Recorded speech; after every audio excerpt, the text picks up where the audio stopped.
Estás escuchando Blue Radio.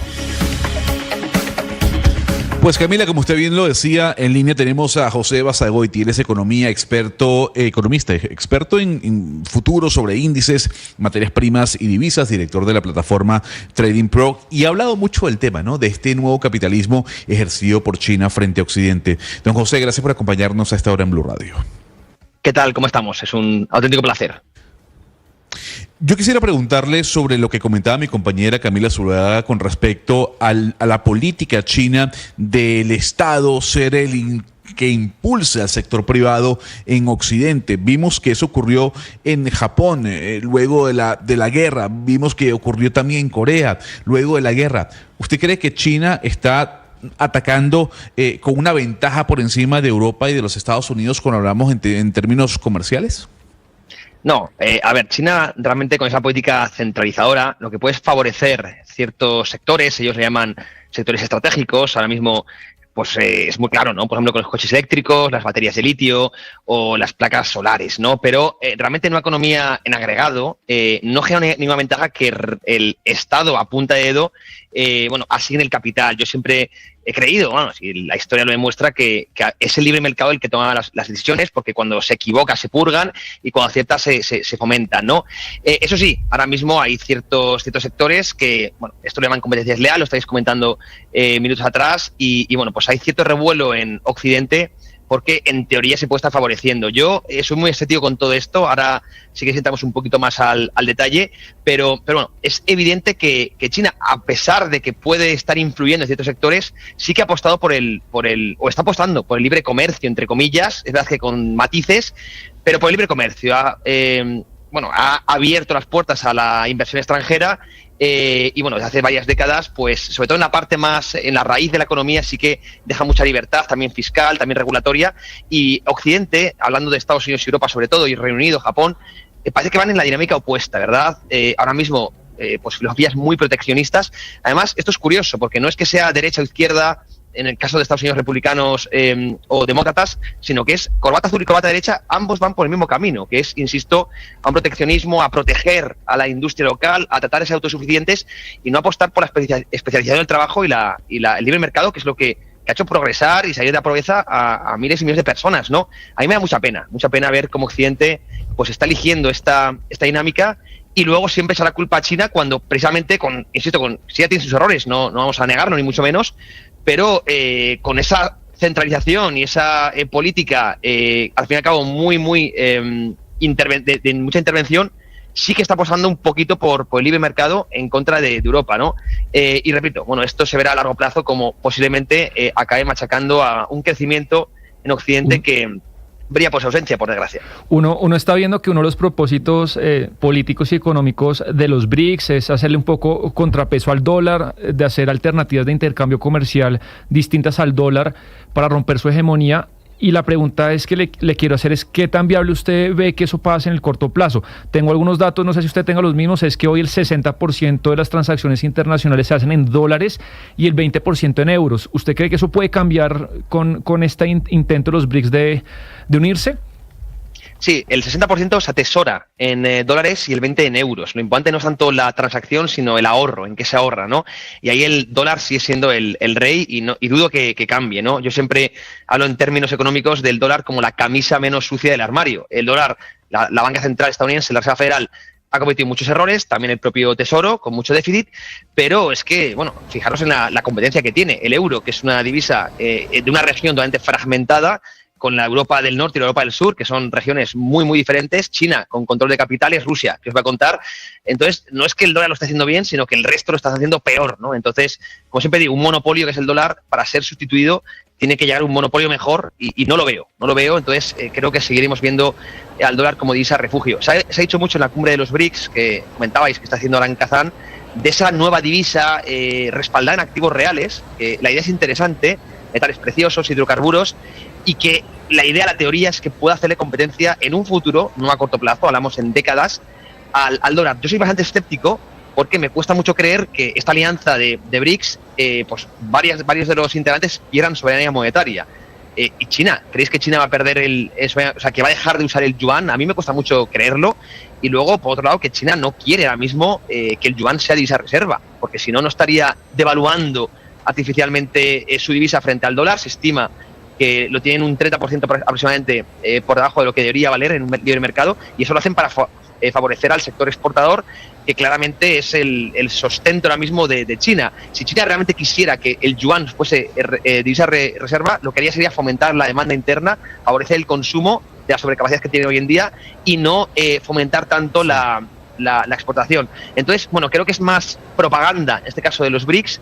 Es buena idea a nivel teórico, pero creo que es propaganda, creo que no hay nada real. De hecho, el ministro de Sudáfrica lo dejó claro y, por tanto, no. Sigo viendo al dólar como claro hegemón en próximas décadas, ¿no? Se ha hablado mucho de la desdolarización, se han escrito ríos de tinta, pero, repito, creo que no hay nada real. Señor Basagoiti, la semana pasada o hace unas semanas el canciller colombiano estuvo allí en China, se reunió con el ministro de Comercio y el ministro de Comercio de China le planteó la posibilidad de un posible tratado de libre comercio entre China y Colombia. Desde la industria colombiana hay muchos temores de este posible acuerdo por parte de la competencia desleal. ¿Cómo ve usted que de pronto este acuerdo podría beneficiar a Colombia o sería algo que pues sería muy poco beneficioso para la industria de nuestro país? Sería muy beneficioso. Es que aquí volvemos a lo mismo, para el consumidor o para el productor. Es que aquí siempre cuando se hacen políticas se tienden a buscar ganadores y perdedores, ¿no? Realmente que haya libre comercio y que el consumidor en Colombia, en general, en todos lados, pueda adquirir bienes chinos baratos, ¿a quién le importa? Yo os hago la pregunta, ¿no? Si tú vas, por ejemplo, a la gasolinera y llenas el depósito del coche a menor precio, ¿realmente es malo eso? Todo el mundo estaría de acuerdo, la inflación la verían como algo bueno. Pues el hecho de que abrir puertas comerciales con China es poder adquirir productos fabricados en China más baratos. Ahora bien, ¿vas a molestar, digamos, a alguien que produce dentro del país? Sí, pues bueno, lo que se debería hacer es hacer eficiente esa producción dentro del país, o que si no es capaz de competir en términos de eficiencia con China, dedicarte a otra cosa. Es lo que siempre, insisto, ha generado el progreso económico, que es la especialización de trabajo. Tú haces esto, yo hago lo otro y los dos consumimos, ¿no? O sea, ser consumidores generalistas y productores especialistas, ¿no? Y el proteccionismo quiere cambiar eso. Se tiende mucho a querer la autosuficiencia. A mí es un término que me da hasta alergia, ¿no?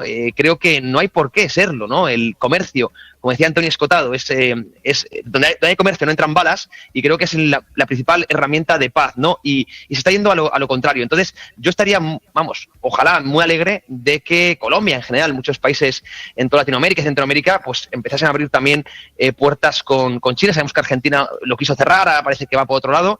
Y bueno, a pesar de que puedas perjudicar a ciertos productores, es que, claro, por ayudar a ciertos productores estás perjudicando a toda la sociedad, a todos los consumidores, ¿no? Entonces, como siempre, como toda política de intervención, por desgracia, va a ayudar a unos a cambio de votos y va a perjudicar al resto, ¿no? Entonces, sé que el acero está en boca de todos. China, sabéis que produce más del 50% del acero mundial y, bueno, pues podría perjudicar esa industria, a no ser que, bueno, pues poco a poco se vaya haciendo eficientes a través de la cadena de producción para conseguir comercializarlo a los mismos costes, ¿no?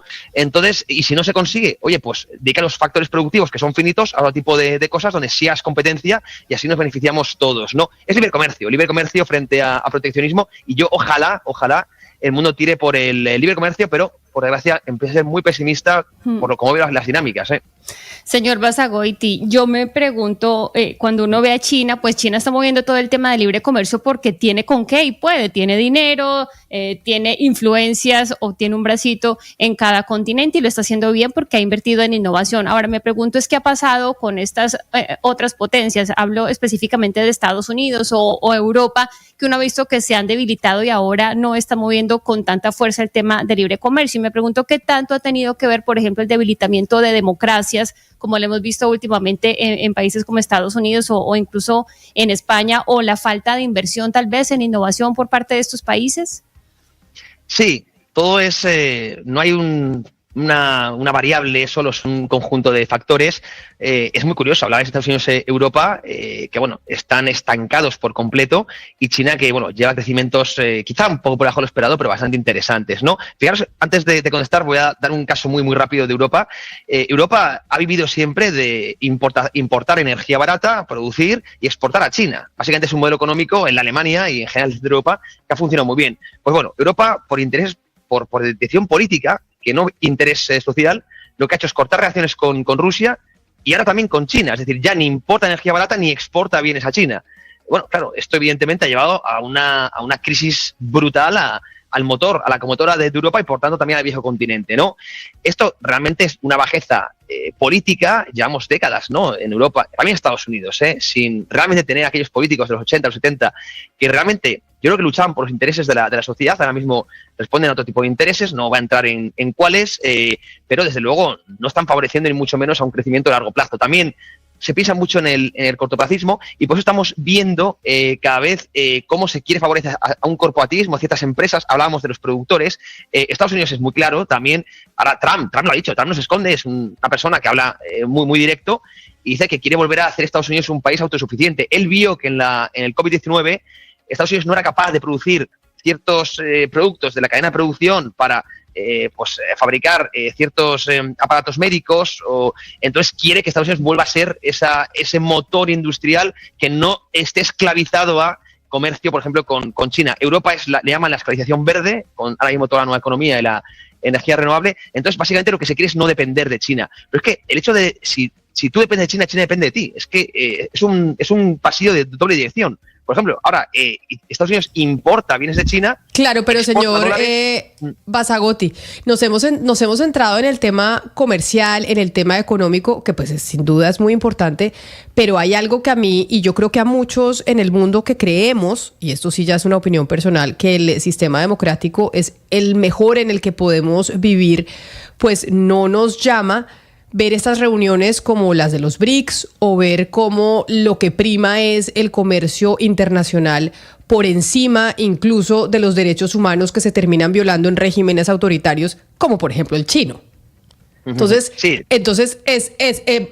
Mejor dicho, nos parece más importante el tema económico, el libre mercado, que se violen derechos humanos, ¿qué más da? Cada país que haga lo que quiera. Y esa infraestructura internacional que logramos después de la Segunda Guerra Mundial de decir, es que hay unos derechos fundamentales que no se pueden violar, sin importar que sea X o Y país. ¿En dónde queda esa visión? Sí, desde luego. Es que yo pienso que es una opinión, quizá pueda estar equivocado, que la libertad de comercio, libertad de mercancía, libertad de personas acaba llevando siempre a esos derechos naturales de los que comentas. Para mí es una desgracia, realmente, que este evento que se está celebrando en Kazán, en Rusia, haya tenido tanto éxito porque evidencia el fracaso de Occidente de tratar de aislar a Rusia. ¿Por qué hemos fracasado, no? Cuando es evidente que es una dictadura que ha cometido atrocidades y, bueno, China no podemos hablar en términos de dictadura, quizá más de un mercantilismo, ¿no? Como lo entendería Smith, pero desde luego hay que ser un poco autocríticos y ver por qué realmente no se ha conseguido llevar al público esa idea de que, bueno, están haciendo las cosas realmente mal y se están violando derechos, como dices, fundamentales, ¿no? Como bien comentas, ¿es más importante realmente los derechos que el comercio? Es que yo creo que van de la mano. Yo creo que sin comercio no hay derechos y sin derechos no hay comercio, ¿no? Y lo que está haciendo el problema de Occidente es que se está olvidando del comercio, utilizando como escudo proteger los derechos. Esto es una tendencia mala de la democracia. La democracia es el mejor sistema que tenemos, evidentemente, pero tiene sus defectos y los defectos también hay que comentarlos. Y es que se piensa muy en el corto plazo, ¿no? Y la única ventaja de China dentro de su sistema centralista, a mí no me gusta absolutamente nada, yo me he puesto por la descentralización, antes estáis hablando de lo mismo, es que piensa a largo plazo, ¿no? Entonces, la preferencia temporal baja siempre es positiva, ¿no? Y acaba devengando en derechos para la sociedad. Y como bien comentáis, está yendo muy de la mano la mala dinámica de que se están violando derechos a la par que se está perjudicando el comercio. Para mí, sociedad y económica siempre es como una pareja en San Valentín, van de la mano, ¿no? Entonces no se puede desagregar, siempre van juntos y por eso, como decía, ¿no? Donde entra el comercio no entran las balas y bueno, pues por eso creo que también se están deteriorando mucho los derechos sociales y las instituciones en estos países. Eso es lo peor que podemos, o lo que más degrada una sociedad a largo plazo. Pues señor José Basagoiti, mil gracias por atendernos y pues por esta conversación tan interesante que pues claro, estamos viendo cómo el mundo está cambiando en estos momentos. Gracias por atendernos y feliz tarde para usted. Muchísimas gracias, un placer.